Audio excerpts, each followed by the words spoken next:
Hello, everyone. Welcome.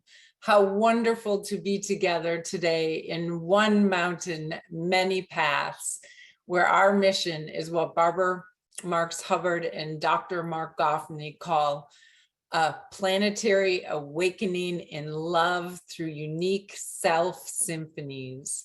We are activating a new humanity, and we are awakening as a new species. Homo Amor, the fulfillment of Homo sapiens. As a church, a synagogue, a mosque, a temple, a zendo, no one is excluded, everyone is included, and we come together to attune to the evolutionary impulse awakening within us. Welcome home, everyone. I am Christina Tehel, the co-executive producer, along with Krista Josepha, Jacqueline Clark, and Jamie Long, and we are delighted to be together with each and every one of you for week 281 of our live global community broadcast.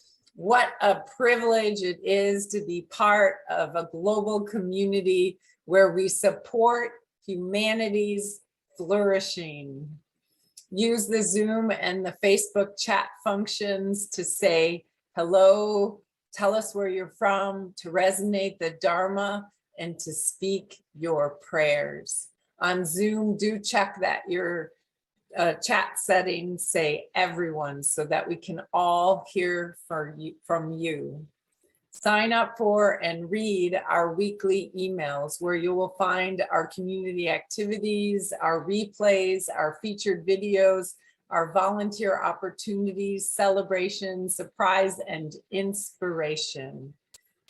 Care to step into the work and practice of creating the great Homo Amor library? Like, for instance, we are looking for folks to help us put the Audible books up. Reach out to me for the holy opportunity. My email is in the chat box right now. What to expect from today? First, a Dharma recap from myself. Then Dr. Goffney will set our intention. David will resonate our evolutionary love code that we are working with. And then we will hear from Dr. Goffney, and sometimes with a clip from Barbara Marx Hubbard. And then we move into meditation to enter prayer. To close, Krista invites us deeper into community, and then we bring everyone on at the end for our goodbyes and a small intimate dance party. Mark writes evolutionary love codes. Mark and Barbara studied the codes together, often comparing them with Barbara's own 52 codes for conscious self-evolution. These codes crystallize the new story of humanity, evolving the course of consciousness and culture, which is the source code of love. We have the privilege to be part of the emergence of these first principles and first values. The Dharma gates are open. Every week we are blessed. I welcome all who are new. We need you. Know that each week is a standalone, and every week builds on the weeks before. One Mountain, Many Paths is radically committed to telling the new universe story. Now for my recap from last week. The yoga of unique self. Wake up, grow up, clean up, show up. We need yoga to feel the Dharma alive in our bodies, to know the Dharma anthro-ontologically, to know the truth, not just in our mind, not just in our heart, but to know the truth, the Dharma first principles and first values in our very molecular structure. So what is the yoga of unique self? Or what are the unique self practices, which are a key dimension of cosmoerotic humanism, of unique self theory? They are wake up, grow up, clean up, and show up. Wake up means wake up to the realization that you're not separate from all that is. Wake up to the realization that you are indivisible from the field of consciousness, that you are in some ultimate sense an expression of that field of consciousness. You are one with the field, and that is your true self. That your true self, though, is not your personality. It's not your ego contraction. It's not your trauma. That's all story. But your true self is your ultimate and utter identity with the field of consciousness itself. Grow up can mean psychological maturity, doing your shadow work, working your trauma, and it can mean developmental stages or structure stages of consciousness. The structure stages of consciousness are egocentric, me and my immediate circle of love; ethnocentric, me and my tribe and my people; world-centric, a felt sense of care, love, and concern for every human being on the face of the planet; and finally, cosmocentric, a felt sense of love, care, and concern for all of reality itself, every animal, all of the inanimate worlds, and we feel the living sentience of reality in our consciousness. In unique self theory, or the core of the new story, cleaning up means working with shadow. Shadow is the blocking of our light. Our light is our unique configuration of being and becoming, our unique self. Our light is not generic. Every light has a unique pulsing frequency. The candle of God is the unique soul structure of a human being. What does it mean to show up? We show up as our unique self. So once we wake up and we grow up and we clean up or lighten up, then we can show up as unique self. In every generation, there's a group of people who say, we're going to take responsibility. As we face existential and catastrophic risks, it's unique self practices that are actually going to make the difference in this 11th hour. Wake up, grow up, clean up, show up is a core expression of unique self, and unique self stands at the core of cosmo-erotic humanism. Now, I invite us to more deeply enter the holy and the sacred spaces of One Mountain, Many Paths, and I turn my word to you, Dr. Mark Goffman. Welcome to the world of technology. The world of technology allows us to talk to each other. It allows us to be together, and it has occasional glitches, right? Oh my God, I am madly, madly, madly delighted to be with everyone. And we are actually in the middle of our 10th annual meeting with a level of urgency, a level of ecstatic urgency, right? A level of depth, a level of human beings that are just blow my mind and heart open. We're in the middle of this 10th meeting of the Center for Integral Wisdom, the Office for the Future. And we're here in this moment between utopia and dystopia to actually tell the new story. And we're talking about the new love story of reality, because reality's always a love story. We're always telling love stories. And we come together in this moment, which is this time between worlds. And we've said this sentence so many times, this time between stories, which is the way that Zach and I say it. What we mean is that we're at literally this place. We're poised between utopia and dystopia. But for real, it's actually the genuine experience of reality if we actually understand what's going on.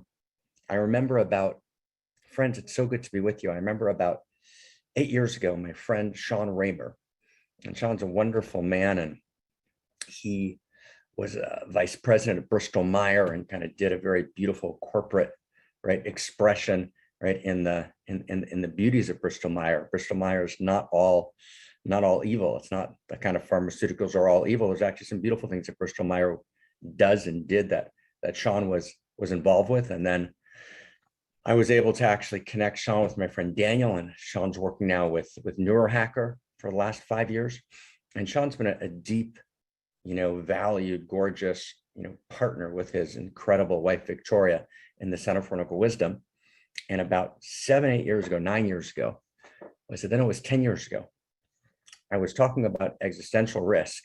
It's 2012, and about this realization that we've actually hit the second shock of existence. And many of you know the vocabulary. The first shock of existence is the experience that the human being dies. It's not the biological, rational, factual knowledge of death. It's the existential experience of death, which completely transforms me. Death presses me into life. So when the human being encounters the first shock of existence, that ultimate no of death, it turns all of life into a yes, right? It's a very big and beautiful idea. And once all of life is a yes, then I actually have this deeper realization that there's also a continuity of consciousness. There's an enormous amount of radically empirical information that talks about a continuity of consciousness. And then we talked about the second shock of existence back in 2012, 2011, right? The second shock of existence is the realization not just of the death of the individual human being as an inextricable milestone in our journey that we have to confront, and we have to confront the first shock of existence, but actually there's also the potential, not just death of the human being, but the death of humanity. And I remember that Sean said to me, he said, Mark, why are we talking about this? He said, why? Like, he says, like, I love the teachings that you're doing, but this is like, what am I supposed to do with this? And I don't even know how to hold it, right? And that realization that it's not too big to fail is a shocking realization. But actually, just like the first shock of existence presses me into life as an individual human being, as humanity, the realization of the second shock of existence looming on the horizon presses us into joy, into life, into creativity, right? Into the realization that in this very moment, literally the evolutionary impulse that animated and drove and exploded at the moment of the first singularity, that same evolutionary impulse is living in you and me and in we in this moment. And that capacity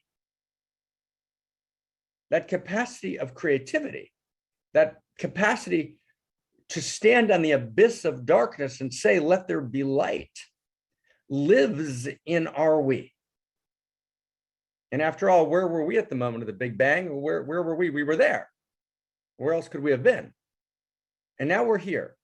And we're at this moment in which we need to move from what we've called the third Big Bang to the fourth Big Bang, right? The first Big Bang is the singularity, the emergence of the physiosphere, the cosmological reality. And then after billions of years, we get to the second Big Bang, which is the emergence of the biosphere, right? The world of life, from matter to life. And then we get to the third Big Bang, which is the emergence of the depths of the self-reflective human. But one of the things that we're understanding in this new story is that it's a story. First Big Bang, second Big Bang, third Big Bang. There's a narrative arc to reality. It's not, as religion claims, the world is a vestibule, right, to some future heaven, extraneous. And it's not, as science claims, the world is merely science in it, not in its true science. True science doesn't claim that. Scientism, those who turn science into its dogmatic shadow form, not true science, never say that. But scientism says that the world is random and meaningless and pointless, right? No, actually, the world's a story. There's a narrative arc, a first Big Bang, a second Big Bang, a third Big Bang. And what we're actually understanding in this new story is that we're actually at the precipice of what needs to be a fourth Big Bang. So in this moment between utopia and dystopia, We have to turn towards utopia. We've got to be pulled by a memory of the future. Wow. Right. So just like in classical psychology, we turn to a memory of the past in order to animate the present and allow us to actually engage. So we need to also, in personal psychology, turn to a memory of the future, because the memory of the past is insufficient to heal. Healing cannot be done only through the tools of classical psychology. We need to actually expand psychology to include unique self recovery, right? The memory of my future. We're going to need to integrate the memory of my past and the memory of my future. So I need to do the same thing that I do on the personal at the level of the collective. We need not only to learn from history, because as Santayana said, those who do not learn from history are doomed to repeat it, but we need to also be pulled by the evolutionary memory of the future. And the memory of the future is the fourth Big Bang, right? And it's the emergence of the new human and the new humanity. It's the emergence of Homo Amor, right? It's the new love story. I mean, it's not a transhumanist, cyborged human being who lives in a pseudo-erotic metaverse. And although there may well be a metaverse, but the metaverse has to be grounded in evolutionary love and first principles and first values. We need to realign with the field of value and then enact, right, a data science, right, my friend Topher? We need to enact a data science which is actually enmeshed, right, in first principles and first values in Eros and evolutionary love. We need to enact a blockchain. That's an expression of evolutionary love, of the intimate universe. And so we need to actually move from the third Big Bang to the fourth Big Bang. And what we're doing here in this moment is we're participating as the universe. Right? We are the universe in person. We are the evolutionary impulse in person. Right? And our choice is world propaganda or world spirituality, right? A new story. Right, a new story that animates reality with a memory of the possible human, the future human, right? The future human that has to become awake and alive in us. We have to cross to the other side and then actually become the future human. So I want to ask a question, if I can, right in the chat box. Who's willing to cross over with me? Right? Who's willing to cross over together? Let's cross over together. Who's willing to cross over to the other side? And do we get to be excited about this? We get to be excited about this, right? Because we see the potential suffering and we see the potential utopia. So I want to ask you again, with your permission, who is willing to cross over with me? Right? Who's willing to let me cross over with you? Who's willing to cross over together? Are we willing to cross over to the other side? Are we willing to become the future human? You know, there's a phrase which is called Avraham HaIvri, Ibrahim, right? Abraham HaIvri, the Hebrew. And what does the word Hebrew mean? The one who crossed, Aver, who crossed to the other side, right? That's what Abraham's about. Abraham's about crossing to the other side. So we're crossing to the other side, right? We can see the promised land, right? And I may not get there with you, said Martin Luther King, but I can see the promised land. Right? We can see the promised land together. And the promised land is a world in which every man, woman, and child knows I participate in the field of love. And I count and I matter and my story matters and my life matters. And I need to be celebrated and I need to celebrate you. Right? And my life is infinitely valuable and I'm not subject to value only if I've managed to commodify myself. Right? If I haven't managed to self-commodify or self-productize, reality today tells me I'm not valuable, but no, you're infinitely valuable. And I'm in devotion. Right? Wow. And we actually can enact together a new world. And so we've got to tell the best love story ever told. And that's what we're here to do. Right? And we take this seriously. We're lost in footnotes, right? So we're not doing this just as declaration, although we need to do it as declaration as well, but we're doing this in the most serious, rigorous, painstaking, agonizing, ecstatic way we can, day and night, right? To actually come together and together be Da Vinci, right? But Da Vinci in the best sense, not Da Vinci lost in the Renaissance and modernity, right? And all the structures of the Renaissance that didn't allow for the full potential of humanity to emerge. Let's take the best of the Renaissance and then let's actually weave together the best of the last 500 years and all of the validated insights and all the major streams of wisdom and tell this new story. And let's shout it from the rooftops and let's speak it in every language, and let's speak it in every country, and let's speak it, right, in every place, right, so that there's no corner of the earth where this shared music, right, isn't felt. And this music is not a homogenizing music. It's not a homogenizing story. It's a context for our diversity. This is a context for our diversity. So I'm going to turn to David. I could not be more excited to be with you, right? And we're trembling with joy, and we're trembling with trepidation, and we're trembling with the realization that we need to go forwards or backwards. We can't go back to imperialism, right? We got to tell the best story in Putin's love story. Putin's telling a love story about Mother Russia, right? He's telling a love story, right, which is a distorted love story. It's a degraded love story. It's a corrupt love story, right? It's not the love story we need to tell. And the Russians are gorgeous and beautiful, and they're all loving each other today in 1,000 different ways. But he got lost. He got lost in a distorted ethnocentric love story in which I only experience us loving each other by placing you outside the circle, right? I'm only in Eros, right? If you're outside the circle, that's not Eros, right? We got to tell a love story in which no one's outside the circle, right? No one's outside the circle. And everyone gets to have autonomy, and everyone gets to choose, right? It's not the mother who embraces and suffocates, right? Ukraine, you've got to be with me and part of me. And if you're not with me, I'm going to smother you. We got to take the S out of smother and embrace mother. And the mother allows the child to choose even when the child chooses against the parent. Wow. Isn't that gorgeous? Right? The mother loves the child so much that the mother allows the child to choose even when the child chooses against the parent. But absolutely, the mother stands for the individuation of the child. Right? It's mothering, it's not smothering. Right? It's not an ethnocentric embrace which stifles the autonomy and free choices that were made in 2002 and 2014 at great expense by Ukraine after an incredibly painful history. Ukraine's had such a painful history, 200 years under the Tsar, then a kind of brief moment of independence that was then crushed by the Tsarist army. Right? And then Ukraine was subject to the Holodomor famines in 32 and 33, in which either 5 to 7 million Ukrainians, right, died of starvation because there was an intentionally created famine, right, by Stalinism, right? And these are right, tragic, right? And Stalinism, right, was a tragic inversion of what should have been a love story. Communism meant to be a love story, but it didn't make it there, right? And so anyone who was in violation of what it thought was going to be a world love story needed to be killed for the sake of love, of course. Because love stories can go bad. So wow, right? And then after the Holodomor famines, right, finally, right, Ukraine has this moment after the fall of the Soviet Union where it has this possibility of becoming independent, and no one thought that it could do it. No one thought democracy could take place in Ukraine, and it did. Right? And Ukrainians have stood in this quite incredible way, right, for the possibility, right, of a new future.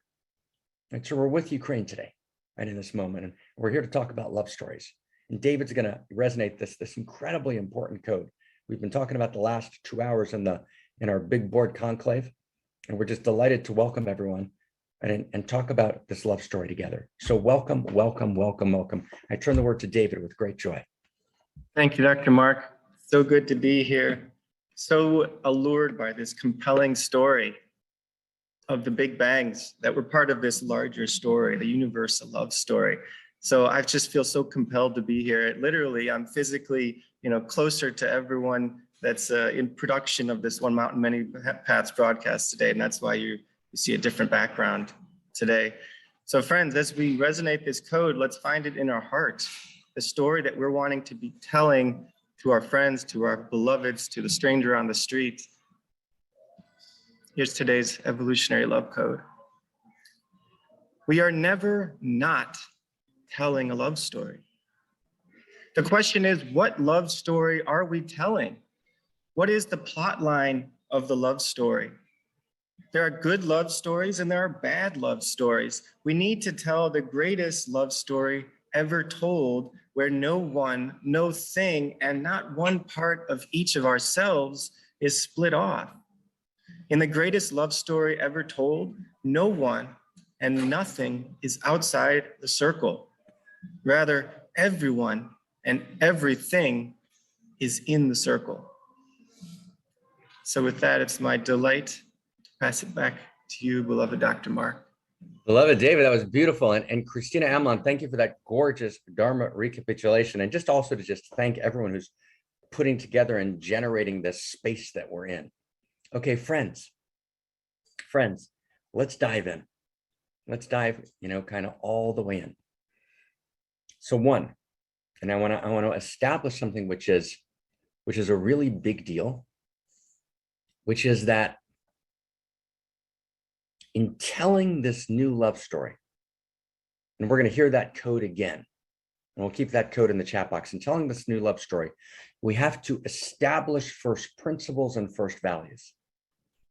And at this point in One Mountain, we often do what's called prayer. Now, part of the new love story, stay really close, is to integrate the best of the traditional, modern, and pre-modern world, the traditional, modern, and postmodern world, to take the sparks of truth, the sparks of realization, the sparks of validated insight in the exterior and interior sciences, and weave them together in a new story. Okay? That's what we need to be doing.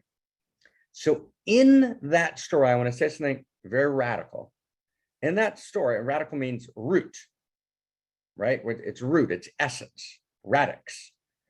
In that love story, there's no room for a God who is dissociated from the cosmos, who stands outside the cosmos, right? Who is a kind of cosmic vending machine, and who says, be obedient to me. And if you're obedient to me, I'll reward you. I don't want to live in a cosmos like that. Thomas Nagel wrote in his book, Thomas Nagel is one of the best analytic philosophers in the world. Thomas Nagel wrote in his book, The Last Word, he says, I don't want to in any way be part of a cosmos with God, right? Because I want to be right about my denial of God, because I don't want to participate in a world, right, where God's in it. An incredible quote. David Ray Griffin, who's probably the best Whiteheadian philosopher in the world, sent me that quote a couple of weeks ago, and I went and looked it up in The Last Word. And of course, Thomas Nagel has a caricature of God, right? Does everyone get that?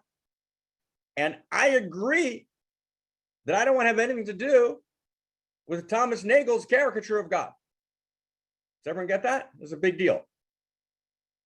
But we can't create a story which is a love story in which no one's left out and nothing's left out if we leave out the interiors, if we leave out the non-arbitrary basis of cosmos. That's a new way to say it. Does everyone get that? There's a non-arbitrary basis of cosmos. It's a big deal. There's a non-arbitrary basis of cosmos, right? Value is intrinsic.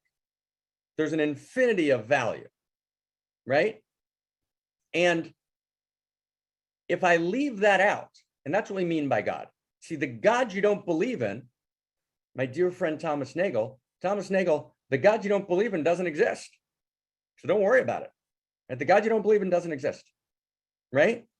And I remember many, many, many years ago, at the beginning of the path, when I was, functioning in a different, more of a formal role within the world of organized religion, someone came into my office and said, I can't have anything to do with God, right?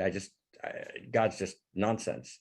And so we worked together for a few weeks, and, in the end, he told this story, right, of his mother chasing him with a broom, right? After beating him downstairs, he ran upstairs, right, to the attic. It was one of those three-story houses, and there was a bathroom in the attic, and he locked the door, and he heard his mother, banging on the door with the broom in her hand, saying, right, God's going to get you in there too. God's going to get you in there, even if I can't get in.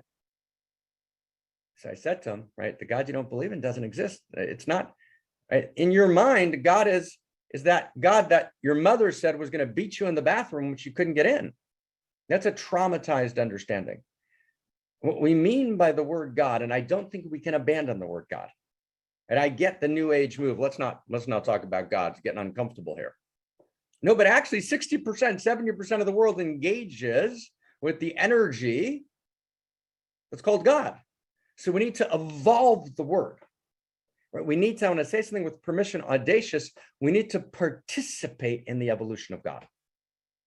Right? Nikos Kazantzakis wrote, right, we're the saviors of God. Right? And so we need to evolve that term. What do we mean by God? Right? Because we need a love story in which God's not left out. Does that make sense? We need a love story, right? Nothing can be split off from the love story. No idea, no person, no thing, no part of ourselves can be split off from the love story, or the love story gets desiccated and destroyed, right? So God's got to be part of the love story. Now, but what is God? Okay, it's very beautiful and it's very gorgeous, right? Right? God is not merely, right? God is not merely, let me say it differently. Let me step back. Let me say it differently, okay? Let me say it differently. God has three faces, right? God has three personas. And these three personas are first principles and first values of cosmos. First principles and first values of cosmos, big deal, okay? First principles and first values of cosmos, not made up, structures of cosmos. Okay, this is a big, crazy deal we're going to do here, okay? This is exciting. So first principle and first value of a cosmos means it's inherent, it's structural to cosmos. You can't think of reality without it. And one of the core projects of the Center for Integral Wisdom, right, which began as the Center for World Spirituality or for World Religion, and both of those are true, right? We need to embrace, right, all wisdom, right? So there's these three, right, these inexorable faces of reality, which are first principles and first values. And one of our major missions at the center is to actually articulate what are the first principles and first values of cosmos, the evolving first principles and first values of cosmos, which is a very big, major idea. We're calling it the evolving perennialism, right? Wow, it's exciting. So we have to identify what these first principles and first values are. So I'm going to give you just one set right now. Here we go. We're ready to go in the chat box. Let's find each other. Are we together? Are we good? Are we good? We tracking together? Are we okay? Let's find each other. Okay. Let's find each other. Okay. Here we go. So there is first person, second person, and third person. There's three primordial perspectives. And first person means, and there's many ancient texts that talk about this, and there's an enormous amount of modern, postmodern literature that talks about this, each in their own languages. But I'll just take one text, 13th century. There's ani, I, ata, you, and who, right, them. First person, second person, third person. So third person of reality, it's from my friend Terry and Peter, right? First person, right? Third person of reality, third person, third person. I look at reality through a third person perspective, right? What's the brilliant body of knowing that's working on that today? Science. The sciences are looking at the world through a third person perspective, both the hard sciences and the soft sciences, and are looking at the world through a third person perspective. That's critical. It's critical. It's important. It's vital. We need to do it. What are the laws? What are the patterns, right, that organize reality? And reality has an inherent set of patterns waiting to fulfill themselves. That's the core of science, is the trust and the knowing and the love, right, of those patterns and their disclosure. So let's call that reality in the third person, but you could just as well call it God in the third person. Dealer's choice. Okay, God in the third person, reality in the third person. Good? Everyone get that? Third person. First person is reality moving through me, right? That's the experience of consciousness. What's the experience of consciousness? The experience of me. That's a good way to cut through. And Thomas Nagel wrote about this beautifully 25 years ago, right? There's a way to cut through the experience of me. I'm being me. I'm experiencing me. That's the experience of consciousness. And when I go deep into that experience, when I clarify that experience, I actually have this realization that I'm not merely, as Albert Einstein pointed out, right, the delusion of being a separate self. An isolated separate self is an optical delusion of consciousness. That's actually correct. I actually understand that I am indivisible from the larger field, right? The seamless code of the universe, but that the seamless code of the universe is seamless but not featureless. And it lives uniquely in me. And it's my unique individuation of the seamless code of the universe and my experience that I actually participate with the whole field, and I'm not separate from the whole field. Then when I go deeper, I actually have an experience that the whole field is alive in me. And when I go even deeper, I actually have an experience that actually I'm irreducibly valuable and that the entire field is valuable. And when I go even deeper, I find myself in devotion to the whole field. When I go even deeper, I actually realize the field is in devotion and supporting me. Those are all interior experiences subject to verification through the practices of the interior sciences. Some people would call it enlightenment, right?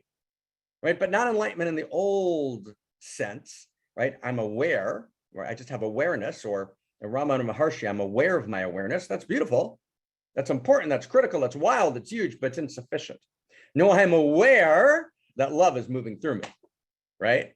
And love's moving through me uniquely, right? And that I am actually being lived as love. And I am not going to apologize for being excited about this, okay? Right? No, I'm not going to apologize. Right? I'm so excited about this. Right? This is the new narrative of identity. This is first person. Right? The love intelligence of cosmos, the love intelligence of reality, or if you will, the love intelligence of God, lives in me, as me, and through me, and I can actually be lived as love. That's shocking.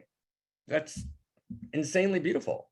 And it's validated by all the interior sciences and whatever languages they used. And they used many, many different languages, and they all fought with each other, not realizing they were saying the same thing, but actually they're all versions. The esoteric traditions of the great traditions have different versions of this. I'm being lived as love.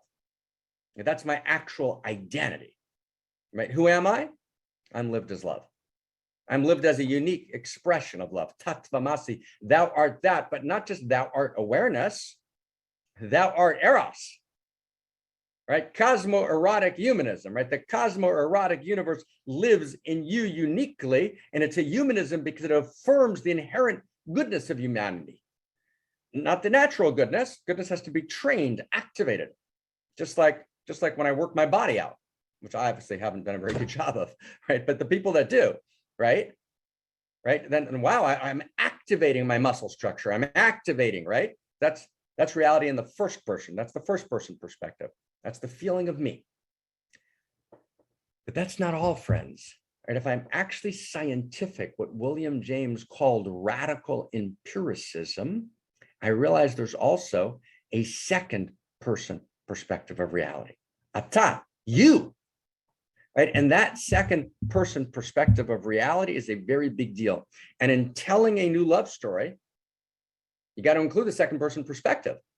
So it's not just that I'm telling the story, now stay close, of the evolutionary eros, that in third person, the evolutionary eros, evolutionary love as a third person force animating, right, the incredible unfolding that takes place in embryology, the incredible unfolding of the 16 kinds of quarks that reign in gazillions at the beginning, right, of the first nanoseconds of the Big Bang. It's not only that evolutionary love, evolutionary eros is animating the stories of molecular biology, right, and the stories of molecular physics, right? It's not only, right, that's all evolutionary love in the third person. That's the evolutionary eros. So evolutionary love, or eros, or what we sometimes call outrageous love, is a third person force that animates the four forces. It's not a fifth force. The four forces that we know of, the material forces, the strong and the weak nuclear, electromagnetic, gravitational, right, are animated by eros. Right? There's a self-actualizing principle of cosmos. There's a self-organizing universe, right, which is another way of saying the inherent eros, what Stuart Kaufman not incorrectly called the ceaseless creativity of the universe. Right? Wow, that's third person love. That's love in the third person. Okay, that's eros in the third person. That's evolutionary love. But then there's love in the first person, right? I'm being lived as love, right? I'm a unique expression of outrageous love. Wow. Wow, this is fundamental. We're talking this fundamental new story. Thou art that means thou art a unique expression of the field of Eros. At the field of Eros, it's a field, third person, and it animates everything. I'm a unique individuated expression. I'm an individuation beyond separate self. I'm an individuation beyond ego. I am the higher individuation of the irreducible unique configuration of evolutionary love that lives in me, as me, and through me, and I'm lived as love. That's first person. But what's second person? Second person is I desperately want to know you. And I want to know you. I want to meet you. I want to be intimate with you. I want to realize that I have some level of, and this is our definition of intimacy in cosmoerotic humanism, or one piece of it, I have shared identity and shared pathos with you, right? I want my interior to speak to your interior. And if my interior, if the interior of one human being is not speaking to the interior of another human being, our experience is that life is actually valueless. It's not worth living, right? As the good book originally said 3,000 years ago, it's not good for the human being to be alone. And actually, it means it's not good for the human being to be lonely, right? If I have everything, but I can't share it with the interiority of another being, then I have nothing. That's second person. That's the desire for intimacy. And in that sense, that's the experience of the personal. And God is the exponentialized infinite field of personhood. So we might call God not the infinity of power or eros that drives third person cosmos and that lives in me first person, but God's also the infinity of intimacy that knows my name just like we know each other's name. Wow. It's like, oh my God, right? Is that, I mean, are we getting this? Okay, and we talk about this every 6, 7, 8, 9 months. We try and reorient to this core part of the story. God's not the infinity of power, and the God you don't believe in doesn't exist, right? And the God that Thomas Nagel, right, is describing of having wanting nothing to do with, we want nothing to do with either, but that's the caricatured cosmic vending machine God. And if we want to create a world story, then we can't split off any part of ourselves, and God's a part of ourselves, right? So we actually have to participate. We have to become the saviors of God, right? And medicine has moved from the 16th century, right? Can you imagine if you went to a doctor today, right? And, you had a serious, God forbid, illness, and you went to a 16th century or 17th century doctor, you'd be out of your mind. But somehow we don't go to 17th century doctors, but most of organized religion in the world today is teaching 17th century religion. What are we doing? We have to participate in the evolution of consciousness, which is the evolution of love, which is the evolution of God. God's not a cosmic vending machine. Right? God is, if you will, reality is, and God equals reality, and reality equals God. God is the infinity of intimacy that knows your name no less than we know each other's name. Okay? So let's practice this if you're up for it, okay? We're going to practice. Who's up for practicing? Okay, let's practice. This is big. Right? We're reweaving the love story, right? We're reweaving the love story. Okay. So if you can for a second, we're gonna participate and practice together, and we can't actually enact the new story unless we can actually know it in our bodies. It's got to be a lived, direct experience. We have to know it in our minds. We have to be able to conceptualize it, but there's an infinite field of experience that's non-conceptual, right? I can't reduce I love you to concepts. I can't reduce I feel you to concepts. The universe lives in me, and the universe feels, and the universe feels love. And I am the universe in person. So let's try and get this non-conceptually, right? In a kind of a set of pointing out instruction meditations. Okay? Okay, so we close our eyes for a second.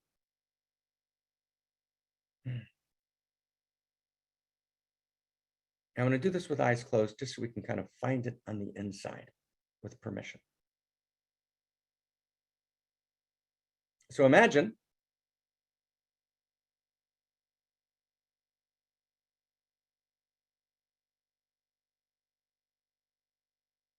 here we go. We're in the field of imagination, but not made up imagination, but what Ibn Arabi called in Sufism, the imaginal field, right? We're actually entering into the inside of reality. So you can hear me talking. Okay, everyone, we can all hear each other talking. Okay, we can open our eyes now. You can hear me talking. And just quick show in the chat box. How many people can actually just hear me talking? Right? I heard Christina Amelon talking, and I heard David talking. So just check in. How many can you hear me talking? You heard Christina Amelon talking? You heard David talking? Okay, great. No trick questions here. Very simple, but stay inside. Okay, so if you hear me talking, well, let me do it this way. Let's say I heard David talking. So when I heard David talking, what in me heard David talking? And what in you heard David talking? So you might say your ears. Well, that's true. You did need the structure of your ears. Absolutely. There's this dazzling structure called ears, which are actually shockingly beautiful. But your ears, it wasn't your physical ears. It was this whole interior system within you, which has both exteriors and interiors, which has telos, which has inherent interior design, which means it has inherent interior intelligence. That's a given. That's a simple scientific given if you're thinking clearly in science, right? There's an inherent interior telos of the body, and it has direction. It moves towards life. So it wasn't your ears that heard me. It was actually your intelligence, right? You heard me with your intelligence. Now, I know there's like crazy intelligent, beautiful people here, but are you the most intelligent person like in your whole state? Maybe not. In the whole country, maybe not. Right? So there's other intelligent people, right? And there's other intelligences. So for example, even before human intelligence, there was photosynthesis, right? I've spent quite a lot of time studying photosynthesis and the chlorophyll molecule. Anyone who's going to come and tell you there was no intelligence, right? There's clearly intelligence pre-human before the human cortex. Reality is self-evidently intelligent, and it has meaning structures and exchanges information, right? As James Shapiro at University of Chicago has pointed out in his work on natural genetic engineering, right? A cell is self-evidently intelligent if you actually understand the cellular structure. So your intelligence heard me, my intelligence heard you, but your intelligence is not the only intelligence. It might not even be the greatest intelligence. And is your intelligence separate from the larger field of intelligence? Absolutely not. So stay close. So if you heard me talking, meaning your intelligence heard me talking, and you're not separate from the larger field of intelligence, is it in any way possible that when I talk, the larger field of intelligence doesn't hear me? Wow. That's a pointing out instruction. If I can borrow that phrase from my Tibetan Buddhist brothers and sisters, let's cut through 2,000 years of sophistry on prayer. And the prayer you don't believe in doesn't exist, and the God you don't believe in doesn't exist. But what prayer means is at its core, its original intention, before it got distorted and hijacked, it means that when I speak and I bring my holy and broken hallelujah before the infinity of intimacy that lives in me and holds me, that intelligence hears me. And just like you hear me, and you're part of the larger field of intelligence, so it couldn't be that your intelligence hears me, but the larger field doesn't hear me. So when I speak, when you speak, the larger field of intelligence hears you. Who got that? Chat box. Who got that? Don't think. Don't think. Don't think. Don't think. Don't think. Just if you got it, just give a yes. Don't think. Don't think. Just feel it. Go underneath, right? We always think. I'm all about thinking, but you got to feel, right? You got to feel. Who's got it? Who's got it? Who's got it? Who got it? Who got it? Anybody else? Anybody else? Let's just feel it. Let's actually feel this. Feel it. Don't be shy now. And actually, if you can, with permission, just make an effort so we can feel that yes. We're actually participating in this moment. We're not having this, not a personal transformation seminar. That's not what we're doing. This is not self-help. We're trying to transform cosmos. We're trying to participate in the evolution of God. Right? Wow. It's like, it's shocking, isn't it? Anybody else? Any other yeses? Anybody else? Just get it. Don't think. Just give us a yes if you got it. Just give us a yes. Anybody else? Anybody else? One more person. Right? It's like, wow. Right? It changes everything. It changes. All of a sudden, I'm not alone. Right? I mean, can you imagine what it might mean, right? To know that I speak and infinity hears me, right? So all of a sudden, I don't turn to my partner and say, if I shared something with you and you didn't get it immediately and instantly in the exact way I needed you to get it, I'm devastated, distraught, and destroyed. Well, no, of course, there's a love story between me and my dear friend. And it might be the person I live with. It might be a sister, a brother, a friend, right? There's a field of beloveds, of course. But that field of beloveds participates in the larger field of eros, in the larger field of intimacy. It's not a larger field of consciousness, with all due respect to much of classical Enlightenment teaching. It's a field of consciousness whose interior is love, is eros, is intimacy, is desire. And I've spent, a decade, right, critiquing those classical teachings as they appear in many places, including, integral theory. No, it's a field of love. It's a field of eros. It's not just about awareness. Right? It's about the field of eros itself. Wow, that's a big deal, right? That's exciting. Okay, so the field of eros has a quality that's personal. I didn't make that up. That's a primordial structure of reality. First person, second person, third person. It makes no scientific sense for any kind of person who's a serious radical empiricist to dismiss second person. Second person is part of the field of reality. Like, wow, right? I mean, can we get this? This is like, it's shocking. Now, I don't stay close to second person. It's not a love story in which I get absorbed by the second person. No, I'm in dialogue, dialogos. I'm in dialogue with the second person. And prayer is when humanity speaks to the infinite, and prophecy is when the infinite speaks to humanity. Does everyone get that? Prayer, right? Prayer is when the finite, finitude turns to the infinite. Prophecy is when the infinite overflows, right, into the finite. And prophecy has many forms, from the eureka of scientific disclosure and revelation, the revelations of the scientists, to the revelations of the interior sciences.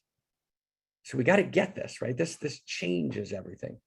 And my relationship is not as, and this is where Spinoza got it wrong in Tractatus 5. It's not an obedient child. No, that's the God that Nagel doesn't want any part of, and nor do I, and nor do we.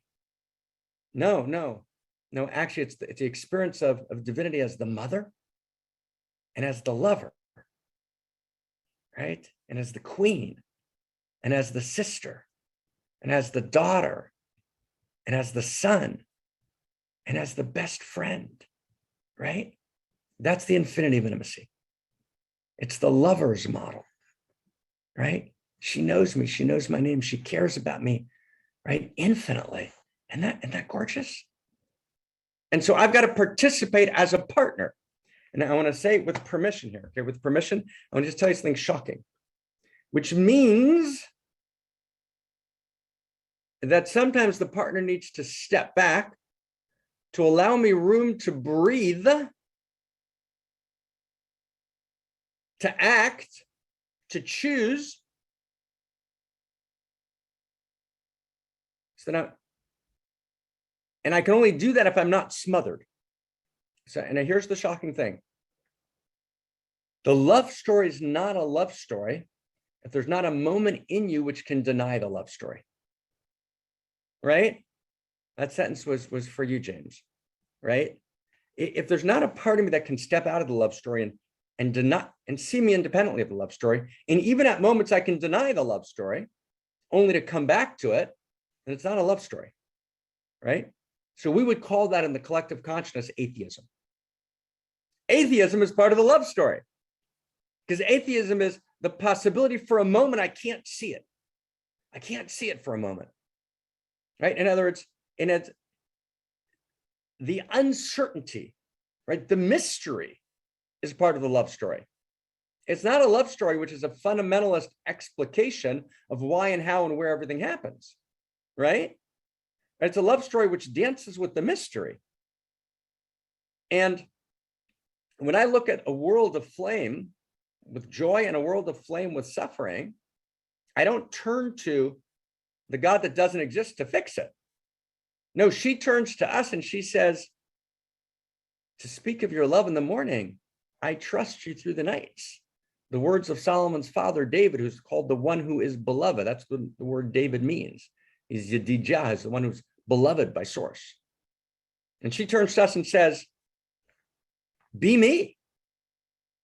And don't rely on some caricatured version of me, right? For a moment, you've got to be an atheist, right? That's heresy, which is faith, right? There's faith, which is heresy. Faith, which is heresy, right, is the small version of a caricatured God, the cosmic vending machine God who we're going to rely on to make it all okay. That's faith, which is actually heresy. But there's actually heresy, which is faith.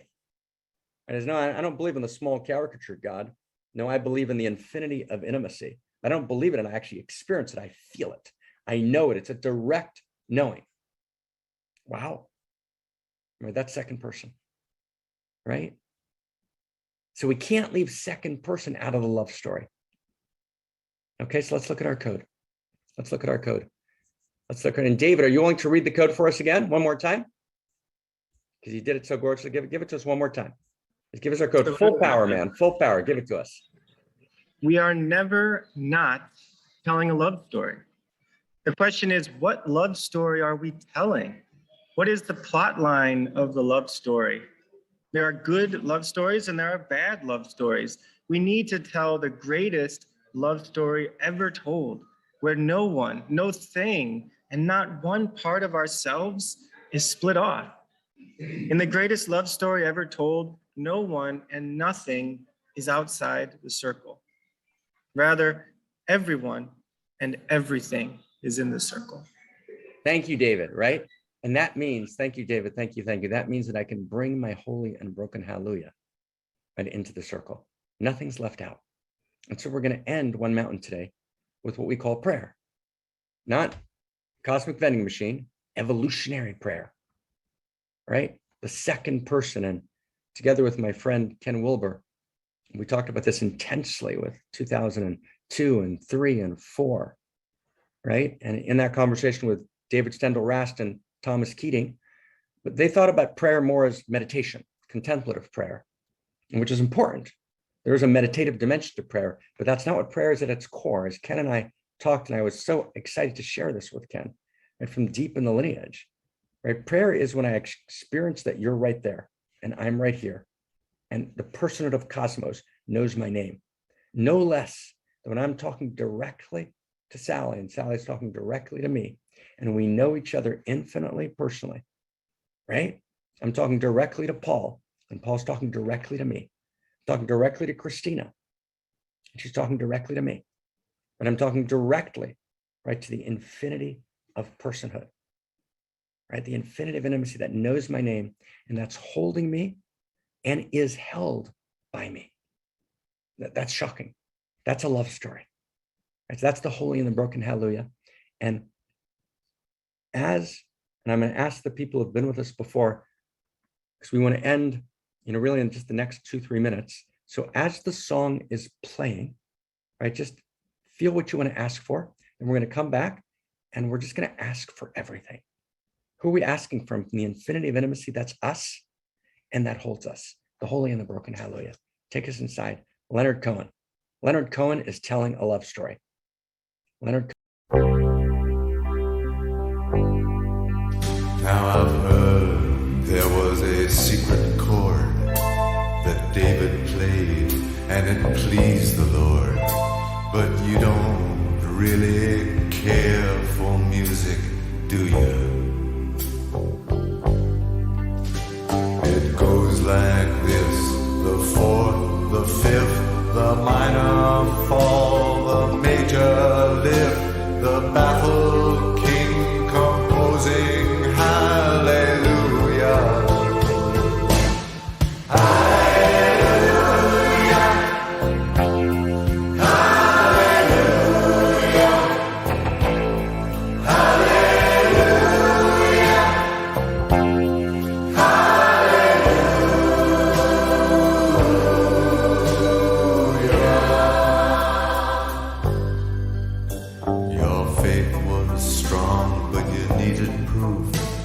saw her bathing on the roof, her beauty and the moonlight overthrew you.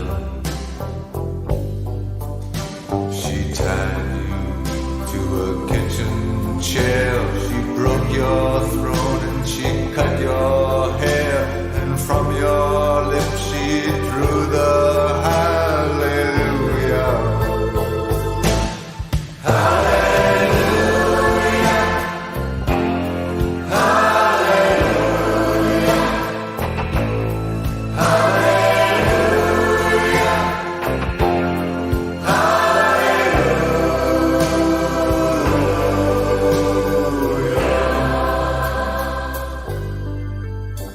You say I took the name in vain. I don't even know the name. But if I did, well really, what's it to you? There's a blaze of light in every word. It doesn't matter which you heard, the holy or the broken. Hallelujah.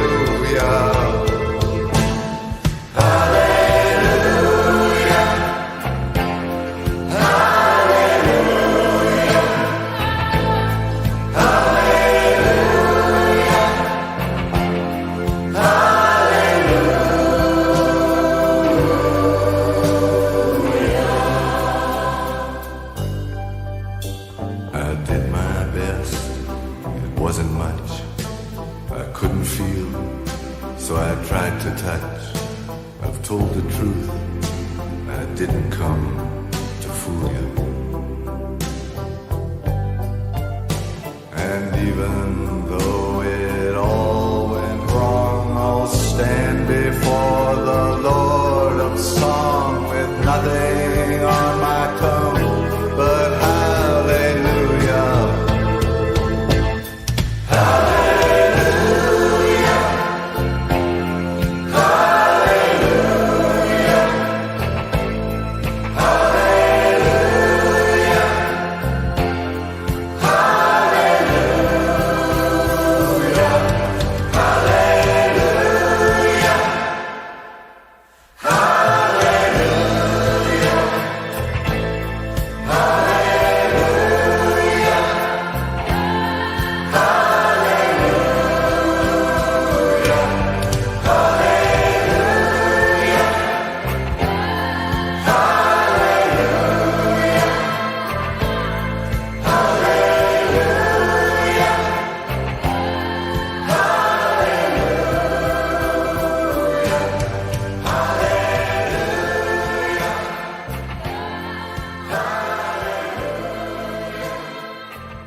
Oh my God, right? And just take a look at anything you want to put in the chat box. And a lot of people have done it already. Just pray. Pray not in a way that's emasculating. Pray with the fullness of your presence as an irreducibly unique expression of the love intelligence, the love intimacy of reality. And we bring our holy and our broken hallelujah, and we ask for everything, right? When you pray, you ask for everything. Prayer affirms the dignity of personal need. And when I pray, I know that I'm heard. I don't give up my autonomy for a second. Autonomy and communion dance together. And that's what it means to know this. What we did today is we participated literally directly in the evolution of love, which is the evolution of God. And tears in my eyes. Tears in my eyes are the most beautiful prayers in the world. And usually we take a little moment and we read all of the prayers. We're not going to do that right now, right? But they're, oh my God, right? They're lifting like a prayer to the sky into the depth of the depth. And I turn my word to Krista. Thank you. Oh my God. Yes, thank you. Thank you, Dr. Mark Gaffney. And thank you all for these beautiful, beautiful prayers. I saw so many words streaming in for Ukraine and Russia and everything that is happening right now in the world. And I also noticed a few people saying, this is our topic for today. And I feel that knowing the depth of prayer and knowing the intimate universe and knowing the infinity of intimacy and knowing how to ask and how to pray is the best response that we can have together here today. So thank you, Dr. Mark Gaffney. That was so deep and so beautiful. And what is— and Kristen, you just said that so beautifully. Just one sentence, you said so beautifully, right? And we're going to talk about Ukraine in all of its levels. But Ukraine is, right, the story is a story, it's a love story that went wrong, right? And when a love story goes wrong, we have to actually, right, evolve a deeper love story that can hold us all. So you just said it so beautifully. Thank you so much. Gorgeous. Yes, thank you. Thank you. So we get to evolve this love story together. And it's literally what we're doing here. We are inviting each other to all participate in this, what we call a planetary awakening in love through unique self symphonies. So that means that each of our unique selves is needed here to participate. So that is my invitation. And that is our invitation to each other to become a partner in this revolution in whatever way your deepest heart's desire tells you. So one of the ways of doing that is participating in our co-creative groups. We have a lot of projects going on behind the scenes, writing books, editing books, publishing books, creating an amazing podcast out of this weekly One Mountain, Many Paths gathering. So if you want to come and co-create with us, you are so welcome to do so. I'll put my email in the chat box and you're welcome to reach out to me. I'm looking forward to get to know you and see how we can create together. And of course, another way of joining genius, as Barbara and Mark say, is to become a member of One Mountain. So I'm just going to take one last minute to show you where you can do that. If you go to onemountainmanypaths.org, you click here on partnership, you can read all about what it means to become an evolutionary partner in this revolution. Here you can see that you can choose your own contribution. It already starts from only $25 a month, because we want to make this new universe, a love story, available for everyone to study. But we do encourage everyone to give as much as you can. Most people are giving $100 a month, and that is totally awesome. So if you can do that, please pour in your love and your resources. If you scroll all the way down, you can see that as a member, as a partner of One Mountain, you get access to these 9 in-depth courses. So that will give you an opportunity to deeply study this new story and to really embody it and become it yourself. So this is our invitation to each other to participate in this beautiful, beautiful way. I am going to turn my word to David, who's going to invite us to embody this new love story with dance, with music. David, I turn my word to you. Thank you all so much. So everyone, we're going to now see everyone. We're going to invite everyone to become a panelist. So you can turn on your video, and Christina is going to put on some dance music in the background. So invite everyone to, when you get that invitation to join as a panelist, click accept and join us on gallery view and dance it out. Christina, take us inside. We are the people we've been waiting for.